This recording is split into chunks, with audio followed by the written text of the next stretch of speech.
Lee Walker here, RingsideNews.com. I am here with WCW and WWE star Buff the Stuff, Buff Bagwell. Buff, how you doing today? Buff is doing great. Buff is always the stuff. How you doing, brother? Doing great.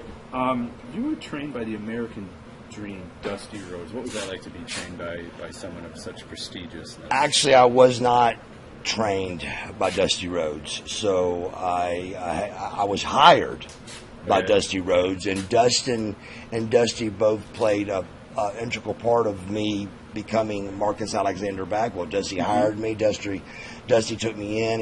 And Dustin really was close to my age, so he helped out a lot. But the guy that actually trained me was a guy named Steve the Brawler Lawler. Okay. So in North Georgia Wrestling with Sammy Kent and Joe Pedicino and Bonnie Blackstone, that's where I started as the Fabulous Fabian.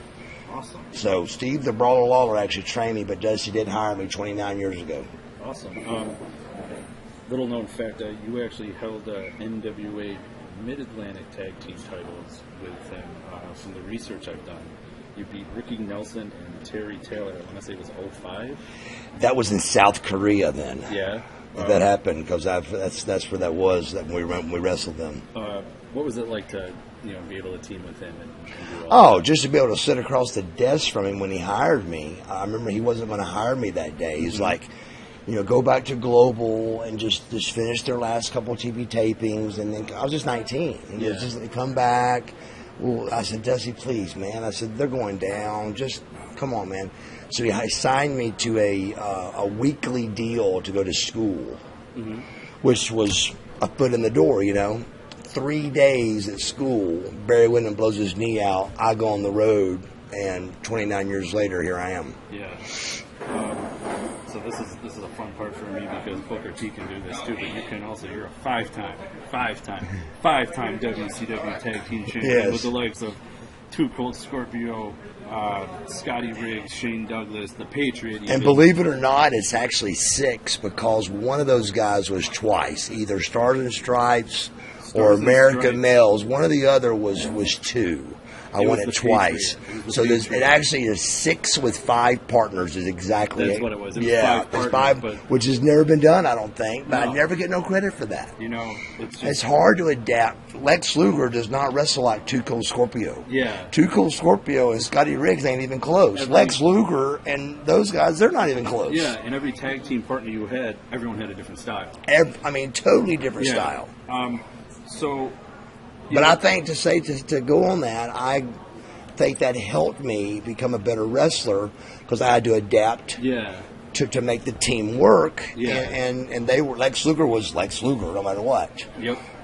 And so I had to adapt to be capable of being with a Lex Luger. So I think it worked out great the way that worked. And you got to be early in your career in WCW the likes of the Nasty Boys for the titles, Harlem Heat, Paul Roman, and Paul Orndorff, Luger and Flair. Is there any tag team that had any more significance than another tag team that you were part of? Gosh, all of them have such great memories. And believe it or not, I think probably the most memorable is with me and Steiner as Big Papa Pump, but I think ultimately, just because of the name, I think the Vicious and Delicious was the coolest. Because that was the very beginning of the NWO. Yep.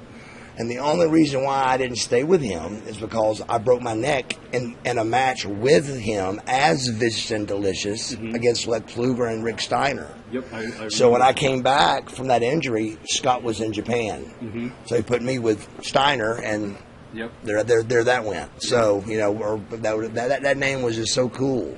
Yeah. That was actually one of my questions. How did you come up? Who came up with the name? We were a little kid in an Applebee's kind of place. We were having a dinner somewhere in Chicago. I remember the city. It was in Chicago.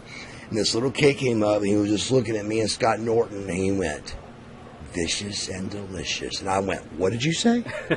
And I instantly wrote it down, and we went straight home and airbrushed everything. Mine was all delicious, and his is all vicious. Yep. And it worked.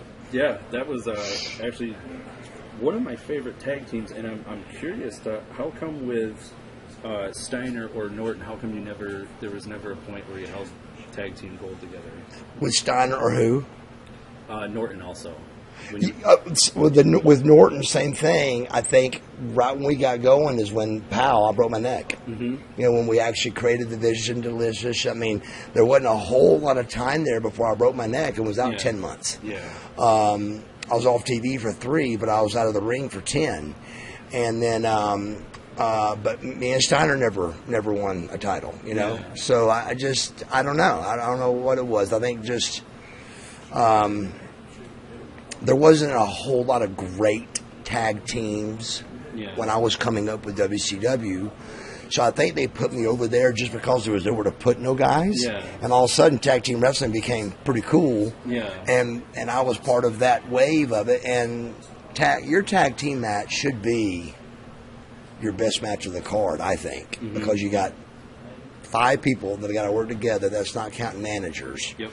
That's a ref and 4 wrestlers. Yep. That's 5 guys that have got to be on the same page to pull a complete match off without messing it up, not performing it, doing it right, and everybody looking good and having a good good snug match. Yep. How did you come up with the finishing of the blockbuster? Me and Scotty Riggs, when we broke up, and I had to go when I went with NWO. Our first match was in Cedar Rapids, Iowa, and I actually hit Scotty Riggs with this move to join the NWO, and it was Rick Rude's old neck breaker. Yeah. Where he turned you, slow and did that, just the old neck breakers move. Yep. Well, I wanted to do the neck breaker like Rude because I was a big fan of that move, but I needed to make it different so it wasn't like, oh, that's like Rick Rude's neck breaker. Yeah. So I thought of something off the top rope or second rope or something, and we literally practiced it in the hotel room on flying onto the beds in hotel rooms, trying to figure it out. But the first time I ever tried it was on live television against Scotty Riggs in our very first match to break us up. Oh, wow. At Cedar Rapids, Iowa. It was sold out. Was the pay-per-view. Who came up with you joining the NWO? I think Kevin Nash. Yeah. Bischoff was not a big fan of mine from the get-go.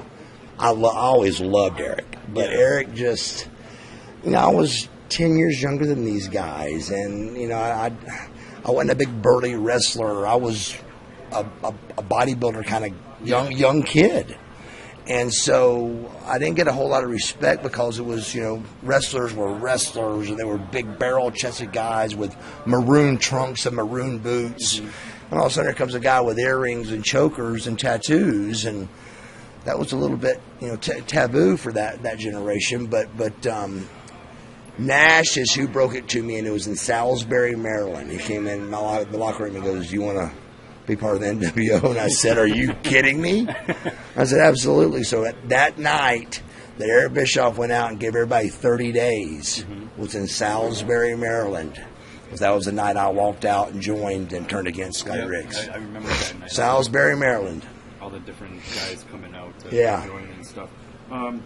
What was the last night of WCW like, and what was it, for Nitro, and what was it like to, see the WWE production trucks and everything? Was there like any meetings, or did anyone know that this was actually going to happen? It was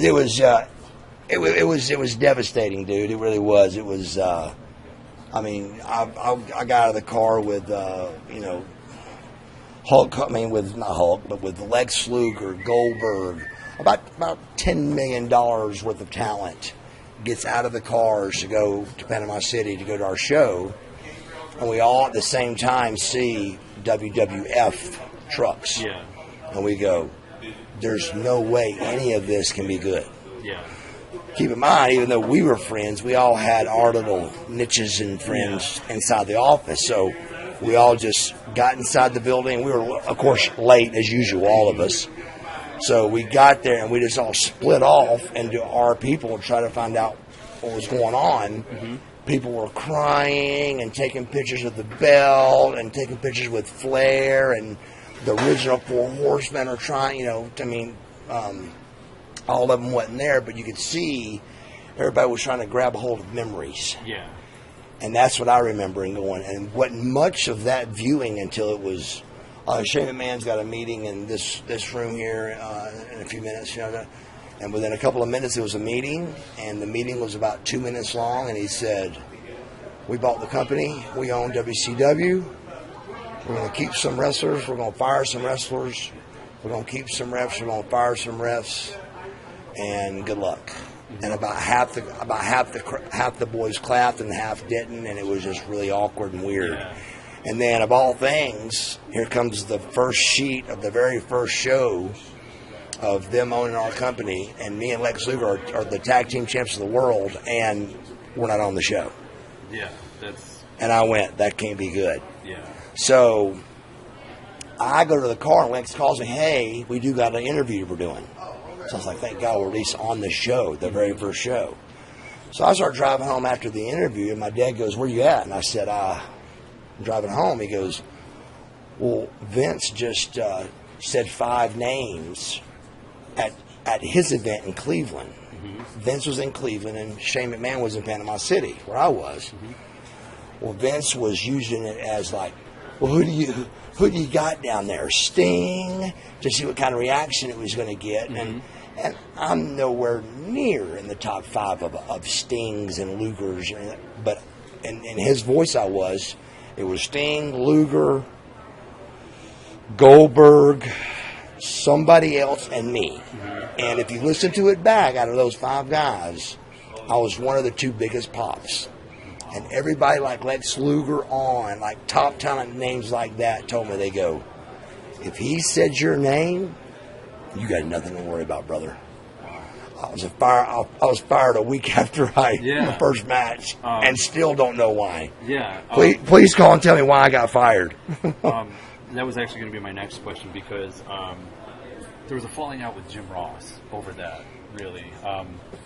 I'd read an interview that you had done, and there was a question about Jim Ross, and they told you to, wait 3 months, call back. You waited 4 months or something like that. Yes. And you called back, and but that's not what the problem happened with Jim. The problem happened with Jim was me and Shane Helms had the infamous fight down at the wrestling school, mm-hmm. where I slapped him, and he hit me in the back of the head with a ice bottle that was frozen like a brick. Yeah. So I had 20 stitches in my head the night I wrestled Booker T. Oh, wow. The night I wrestled Booker T, I had cauterized my head, mm-hmm. and stitched my head back together. Did not tell WWF about it. Did not use their doctors. Did not use their monies. Was trying to walk on eggshells. Yeah. Nobody's in trouble. Let's keep this down low key. Yeah. I show up to that Raw that night, and I wave at Shane, and him and the Hardy Boys don't wave back. So I go straight to Johnny Ace, because that was our boss then. Yep. And I said, Johnny, we got to talk. Mm-hmm. So I told Johnny the whole truth. Yeah. The boys, the other 11 guys, didn't want to say nothing. Yeah. There was 12 guys that got hired. And they, back then, Buff Bagwell was pretty much, he had a job. Yeah. And I didn't take it that way, but that's how it was conceived. That Buff's okay, but we're all digging, trying to make a spot here, Yeah. So, with that said, dang,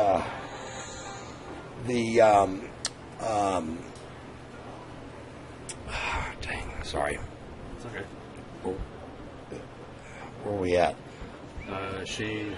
Yeah, so after I slapped Shane, he hit me with the head with a bottle. They all begged me to keep it quiet. Yeah. I did. I waved at Shane at the next Raw. He don't wave back or anything. I tell Johnny the truth. He gets us all together, makes us all make up. Well, then me and Booker are the first match. I mean, we're the main event. Yeah. We're talking about with Stone Cold, The Rock, Kurt Angle. We knew we should not have been main event. So not only main event, but we're main event a week before Atlanta. Yeah. So you be Vince, be anybody you want to be. If you're going to make Booker T and Buff Bagwell your main event and have the first match of the invasion, are you going to do it in Tacoma, Washington, or are you going to do it in Atlanta, Georgia? No, you should do it in Atlanta, Georgia. Absolutely. So me and Booker are backstage going, with our mouths covered, with our hands going, why are we main event? What are we? What are we doing here? We don't even. WCW's never even been here before. Yeah. We got Stacy Keibler got booed. She was the announcer. the ring announcer. Yep. Arn Anderson and Scott Hudson came out. They got booed. Yeah, they did the commentary. Yeah. They got booed. Shane McMahon came out. He got booed. The ref got booed. And for some reason, Booker was the champ, but he came out first. He got booed, and I went, oh, my God. And then right before I go out, my music comes on, and Shane McMahon comes up to me and goes, listen to me. Don't look in the camera. And I go, what? I said, Shane, that's all I do. Yeah. Is I pose and look in the camera. That's all I've ever done. Yeah. And he goes, we don't do that here. Keep in mind, my music is playing, and we're live on Raw, main event. So I said, okay, so if you ever watch that match back, it was the most unbuff-like entrance you've ever seen. Yeah. I mean, I come out and do my dance like I normally do, but from that point on, I'm trying to dodge that camera and not look at it, because I was just told by my boss, don't do 10 that. seconds before that, do not look in the camera. Yeah. Where I normally would have walked right up in that camera and gone, look at me, WWF, look at me. And did my typical Buff Bagwell in the camera thing. Yeah. So that threw us off. And then me and Booker, after 10,000 perfectly moved matches over the years, we have what I think was I've watched it back several times. I think it was an average match. Mm-hmm. People said it was horrible. It wasn't. It wasn't horrible. It was a touch slow, and it was a little bit average. Yeah. But we wasn't told by WWF what to do. Mm-hmm. Pat Patterson is the main event guy for WWF at the time. Yeah. Johnny Ace was our boss at the time. Yep. Johnny Ace didn't come to me and Booker. Pat Patterson didn't come to us.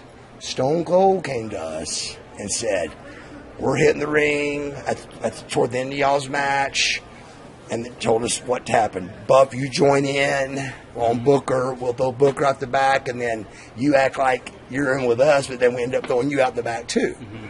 So when Stone Cold tells you that, you do it. Yeah. So, but at the end when it was all over, and me and Booker kind of fell on our face more than they expected. That's when they said, wait a minute, this is a little bit our fault. You know, nobody came and talked to you. Y'all did a really good WCW type match, but that's not how we do it here. Mm-hmm. So it's just more of our fault than y'all's fault. But after I slapped and got in trouble with that, the reason the heat with Jim Ross is he called and let me off after I wrestled in Tacoma against Booker T for the match of the Invasion. About that Wednesday or Thursday, there's only 3 witnesses to this story, and that's God, Jim, and me. Yep. Nobody's going to believe me, and it's going to be really hard to get God to come down and talk about it. Yeah. So, everybody believed Jim, but the true story was it was on Wednesday or Thursday. I'm home by myself. Even my own wife wasn't there. Yeah. I'm by myself, and he goes, listen, we want you to rest your head. Just take it easy. We got really big plans for you on Monday. Just take it easy. That story got out to be my mother called. Yep. Keep in mind, I've already wrestled with 20-something stitches in my head. Yeah. 5 days earlier. Yeah. Why would I call to get off from drives, Augusta, and there was like drives for me because the third day of the loop was Atlanta. So that's home every night for me. Yeah. Yeah. Hey, Mommy, will you please call Jim Ross and get me out of this since I've been working there 2 whole weeks? Yeah. It's not even believable. Yeah. But people believed it. Oh, yeah. People swallowed it up and believed it. Yeah. And that's why I hate Jim Ross, because he's acting like he just carried on his duty of what he was supposed to do. Yeah. But Jim Ross, I've also seen him on that roundtable meeting where he blisters me. Yeah. Dogs me out, dogs my wrestling. It's him, Michael P.S. Hayes. I think Eric Bischoff's on the panel. It's like a half little panel. And Ross goes on and on about my mom calling and just dogging me out. And his defense always was on Pro Podcast was he liked Mark. And he was just doing his job. Yeah. Well, in that case, why'd he dog me out on that roundtable if he likes me? Yeah. So I think he's 1,000% behind it. I do hate his absolute, every bit of his living guts. If he died today, I could care less. And that's just how I feel about it, because he cost me millions of dollars over a lie that the world took in, that my mother called to get me out of. And it's not true. Which I can't phantom that. Because who would do that 2 weeks in the World Wrestling Federation? Yeah. Even myself calling, hey, can I get out of these shows? If my leg got chopped off, I'd go. Especially one being Atlanta. Yeah, one's Atlanta, of course. So I showed up to Atlanta to get fired. Or, as they called it, released. Yeah. So my next question is, you had your horrific accident when you called your wife with the seizure, driving. Yeah. You went through a lot with that. What did it mean for you to have like the guys like Sting and stuff like that check up on you, see how you're doing? I believe a couple of them actually tweeted out like how you were doing and everything to keep fans. It made me feel really good. Awesome. Guys, this is Lee Walker with RingsideNews.com. I'd like to thank Buff for taking the time to talk to me. Buff, thank you very much. Hey, man, it's my pleasure. Thanks a lot for having us.